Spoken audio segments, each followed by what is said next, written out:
আল্লাহ যাকে মাফ করতে চাইবেন তাকে একটা পর্দার আড়ালে নিয়ে যাবেন, জিজ্ঞেস করুন, এই বান্দা এইসব কাজ করছো?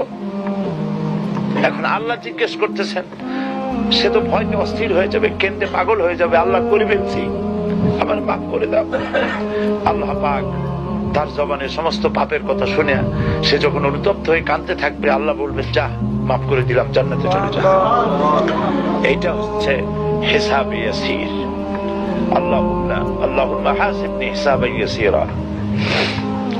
কাবা শরীফ মানুষ যখন তাওয়াফ করে, এই তাওয়াফের ষষ্ঠ তাওয়াফে একটা দোয়া আছে। এই দোয়া আমি যখনই পড়ি আমি চোখের পানি রাখতে পারি না। ষষ্ঠ চক্কর একটি দোয়া আছে, দোয়াটা হচ্ছে, আল্লাহুম্মা ইন্না আলাইয়া হুকুকান কাসীরান ফীমা বাইনি ওয়া বাইনাক